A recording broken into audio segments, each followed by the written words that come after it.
My name is Dirk Verburg. I'm an executive coach and management consultant.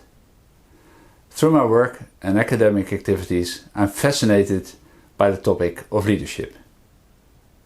For this reason, I recorded a number of videos with leaders in all walks of life. In this video, I'm interviewing Leonardo Muzii. Leonardo is a good friend of mine and is a conductor of several orchestras in Switzerland and outside Switzerland.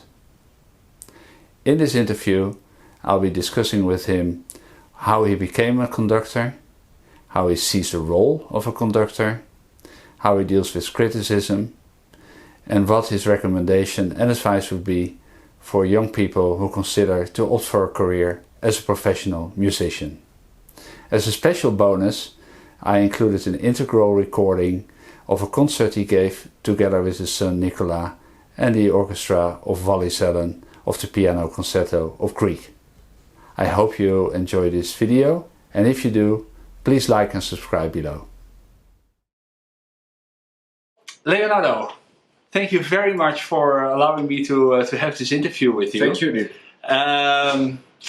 You started with the recorder as an instrument. Why that choice? Because it's not considered to be an extremely, let's say, fashionable instrument. Yeah, well, nowadays I think the recorder is not very fashionable anymore.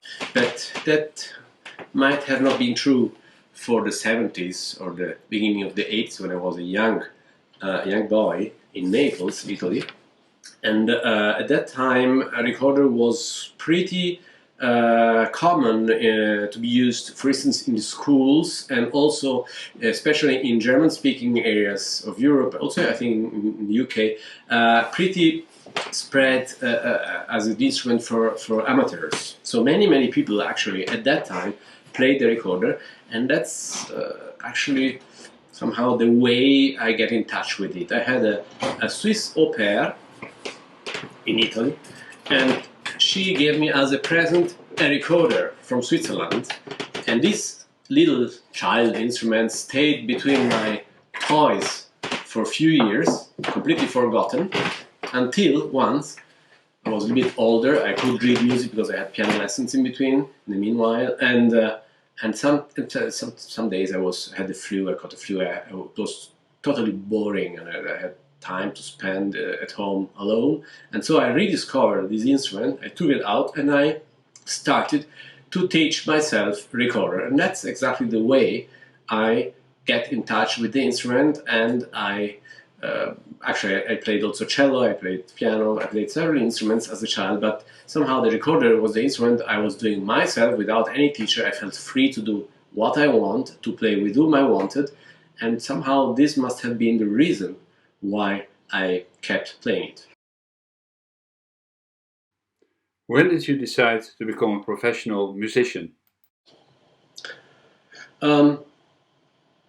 This happened through the last years of the school, of the high school. There I was getting nearer and nearer to the decision to study recorder. And then when I finished my school, I was sure I was going to study in Rotterdam. I did an entrance examination, I was taken. And actually I didn't think much about it. I just did it. I went to Holland with 19 and I started my studies there.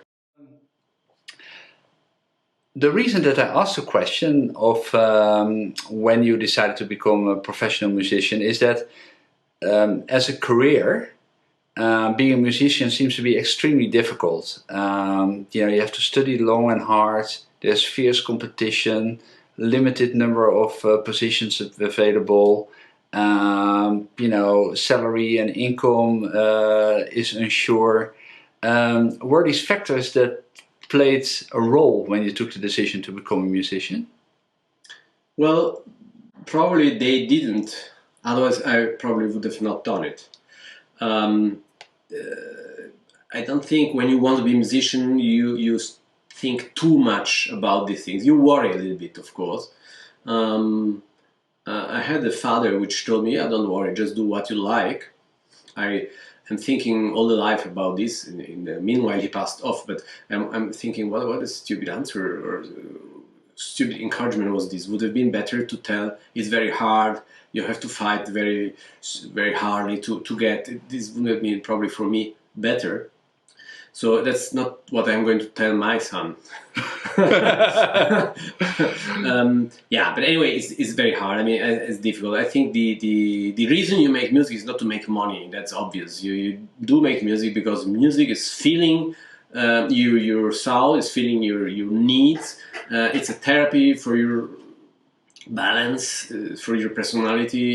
You of course you have sense of success. If you feel you're not good enough, you won't do it. These are the reasons you do it. Are there ever moments when you have doubted whether or not you made the right career choice? Were there points in your life and you thought, oh, you know, I wished I'd never started or never would have become a professional musician. I wish I'd choose another profession. No, not really. I had a certain success as a recorder player, which never really went over what I actually would have liked. And there was a certain time where I had also some strange difficulty in I was less successful than I should have been. Maybe I don't know. I had situations with very, very strange outcome, and I was thinking, that's very unlucky, all this. And then this sort of woke up my interest for conducting again, which was an interest which I had as a very young man. But then many years later, it took up again, and so I started actually conducting, and my musical interest flew from the recorder playing and from the recorder repertoire to the conducting repertoire. And so little by little, I became, let's say, a conductor, and I stopped little by little. I stopped playing the recorder. It was not a day I decided to be a conductor. It just went in a very natural way. The outcome was that my main activity was conducting. What is the essence of being a good conductor? So when you conduct and you think of a conductor, well, the question is, what is important? What is the essence of conducting? Well, I think, obviously you need extremely good musicianship as a basic requirement. You need some handwork. You have to know how to move your hands in order to get the orchestra doing more or less what you want. But most of all, I think you need you have to need the wish to communicate to the people. So that means to the musicians first of all, but obviously also to the public, because you're conducting music and you're transmitting all this stuff not only to the orchestra but through the orchestra to the public. So I think the most important thing is, at the end, obviously the requirements are necessary, the musical requirements, but it's very important to have this wish to communicate to people. And if you conduct an orchestra, do you see yourself as the kind of the leader of the musicians, or more as a facilitator, or more as someone who interprets the music for them and what they need to do? How do you see your relationship with the musicians? Well, it's interesting because the figure of a conductor, looks like somebody who's really taking all the decisions, and it's a little bit of an old-fashioned figure, which in our society nowadays, in more or less democratic environments, it doesn't really exist anymore. As a conductor, it still exists because everything's in my hands. If I move a hand a little bit quicker, or in the wrong moment, or in the wrong place, this might affect negatively or also positively the orchestra. Obviously, during the rehearsing, during the work, the preparation for a concert, probably some people have seen some videos with Toscanini talking quite aggressively to some orchestra members, which are scenes which everybody knows in the conducting environment. This is not possible nowadays. That's not the way you communicate to people. Probably because something changed in our social system, and it's not possible, and it's not worth, and it's not the way you really can communicate. I think as a conductor, you try obviously you come with your own idea how to realize a performance, and then you try to use and to integrate the good sides of the musicians, which are sometimes are very good musicians. They are working with you, and if their way of playing is compatible with your, let's say, organization and own idea about the piece, you will encourage them, of course, to integrate it to your own, or you show them another way. And well, it's more like showing a way and convincing them that this is the right way. You might be successful, and you might be also unsuccessful. You might have a bad contact to an orchestra or to some musicians which will not accept you as a musician. Well, then it's very hard. But you might also be able to convince them, and then to all flow and find the way together, the exact way. Well, more or less you know your way, but you might also take some little changes and adapt a little bit to the possibility, to the strong sides of the orchestra, to be able to show them more, or maybe you discover also some new things during the rehearsal times. You cannot know everything before. You prepare yourself, but you always have to be open-minded and listen what's coming back from the orchestra. Leonardo, do you sometimes, as a conductor, have a conflict with the orchestra or with people playing in the orchestra? You might have some sort of conflicts. It's rare that you really have a conflict, but it can happen. It's always very difficult also to know. Not necessarily a conflict is pouring out, is exploding, it's evident. Sometimes people don't like you. And I mean, as a conductor, you cannot expect that everybody's going to like you. It's normal. You have an idea, you work in a certain way, you have your own personality, and you might have success with some people and you won't have success with everybody. It's for sure. It's impossible to be loved by everybody. It's also not the aim.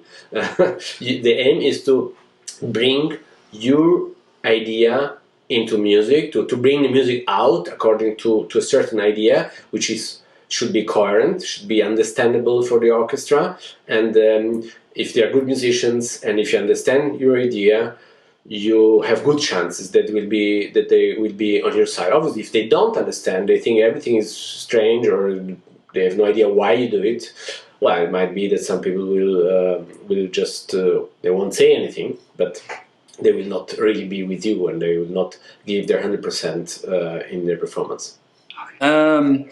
You work with a lot of orchestras. How do you increase the level of an orchestra in terms of the skills of the individual musicians, the level at which the orchestra plays? How do you do that? You start with an orchestra, you try to work with them, you try to increase the level at which you play. How do you do that? Okay, I work with both professional ensembles, professional orchestras, and amateurs orchestras. When you have an amateur's surrounding, you cannot choose your players. You might have some influence on who is playing what. If you have a special part, a solo, well, you might not be wanting that a weak player is going to play this because it's going to might ruin the whole result. But more or less, you have established group of people of different levels, and you have to work with what you have. And I think this is a huge opportunity to learn as a conductor, to get out the best of the material you have. This is one situation. The other situation, if you compare this, if I compare this, for instance, with the Camerata Rousseau, of course it's completely different, because Camerata Rousseau is my own orchestra. I choose the players. I might have difficulty sometime. I want to have players A, and he's not free on the dates I need, so I would have to take player B, whatever. But more or less, I mean, I'm just choosing very good musicians, and I'm happy with the musicians. I'm generally happy with the musicians I'm playing with.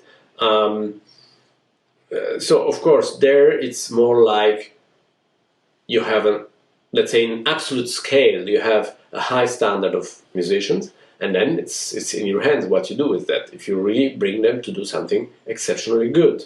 And of course, also there, it's a question of knowing each other, of working together possibly many times and regularly, to get better together.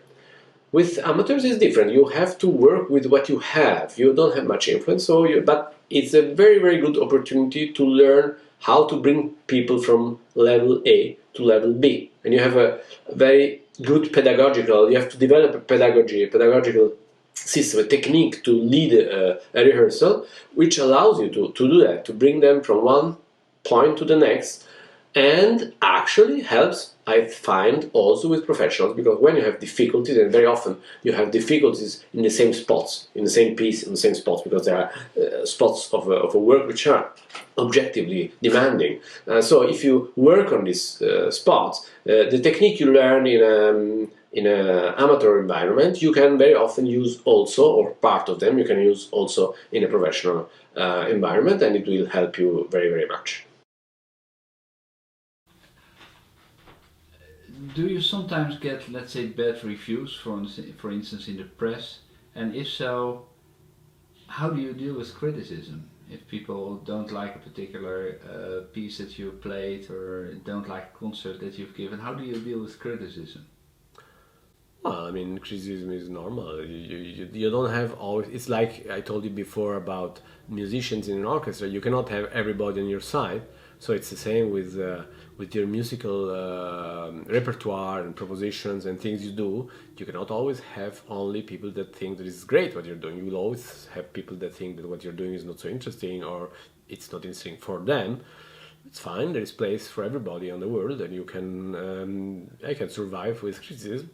Of course, the best of criticism is if you can really learn something from it. If you can, sometimes criticism is originated from envy, from sort of negative attitude toward you or your work, and very often I think this criticism doesn't even come to my ears. They don't tell me directly. The people speak behind. They don't tell you exactly, in the front what they think. That's also a little bit the difficult thing as a conductor. You don't hear very often open criticism. You might have some criticism, for instance, concerning some organizational stuff and the choice of repertoire, and maybe sometime I get criticism because I choose pieces and it's very expensive to get the music. I mean, these are more like practical problems, which I can also understand, and I try to take care for, of course. But as a conductor, you're not often confronted with direct criticism just because you're a conductor. They are not going to tell you in the front what they think. The only feeling you might have is at the end of a concert. Is the public really enthusiastic about you? Is the orchestra enthusiastic about your work? They're really happy? Well, I think you feel this. And you feel if it's just a normal concert with a normal formal clapping at the end, or if there is really warm clapping and people are really happy about what they could get that evening. I mean, it's but of course you cannot measure it. Doesn't mean a longer clapping or stronger clapping doesn't mean necessarily that concert was better than another one which apparently had less success. You have to keep calm, and also you might be happy with what you did, and maybe the public is not, or the contrary, you might not be happy but the public is enthusiastic. Everything happens. You have to accept it. Are there any, let's say, advice which you would give to young people who are considering to becoming professional musicians?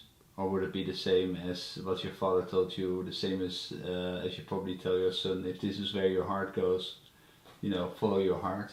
I would say no. I would try to take a more balanced view on the things. I would say it's very important to follow your heart and to follow your interest. But it is also very important to take your responsibility and to think what are the consequences. So if you want to be a musician, look at the other musicians, look what they're doing, look if they are able to make enough money to live from making music, and then take your decisions. Your son is also on his way to becoming a very, very successful pianist. He recently won a very prestigious Swiss award. How would you like it if your son also opted to choose a career in music? Given all the difficulties and issues we discussed. Well, I think if I decided to make music myself because I liked it, then I should accept my son to do the same, and I should encourage him to do the same, and that's what I'm doing. I think he has a much better starting position than I had because he grew up in Switzerland, not in Italy. He grew up in these years and not in the 70s or 80s. He has two parents which are musicians, so we are already in the musical environment in Switzerland. We know everybody around here, or many people, many musicians, and this is all, of course, advantages for him and for his future career. Whether he can use all these advantages in his favor or not, well, that stays in his hands. I cannot do much. This depends on him, and well, I'm pretty positive about his capabilities. He's quite clever, and he's not only a very good musician. He's also a clever person. He's not only interested in music. He's reading a lot of other things. He's interested in many other things. All things which tells me that he has good chances to make it, which is what I also wish him, of course. So Leonardo, can you tell me a little bit about the orchestras you're currently working with and the projects you're currently are involved with?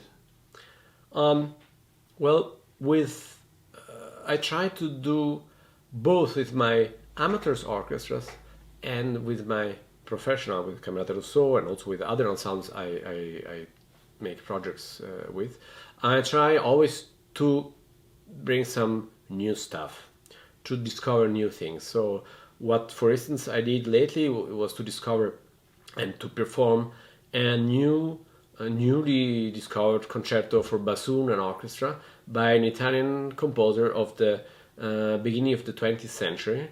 It's a huge piece, very good piece, I think, and very successful in this project. And although we did it with amateurs, but I think it's very promising, and I would wish to do this again with more professional, with professional ensembles, and to discover and get more into the piece, to know the piece and the score better, and to do it even better than we did. But it's very promising, and this is exactly the interesting thing I'm doing. I'm trying to bring always new repertoire. We did a big project with Camerata Rousseau involving works by Cogelu, and later we did a big recording with Sergio Azzolini with Cogelu works for bassoon and orchestra, and this is going to come out for a very important label very soon.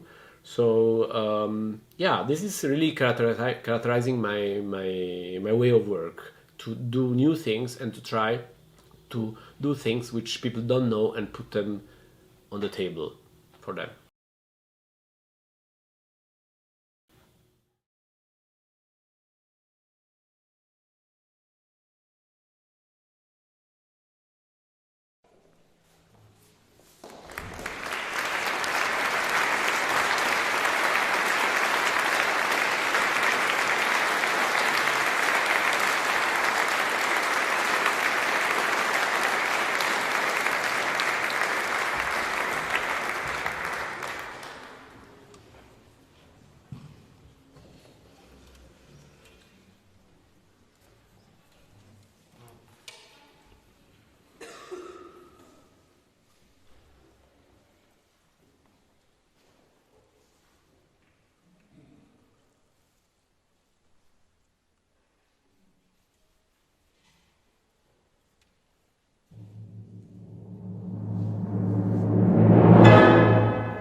Bye.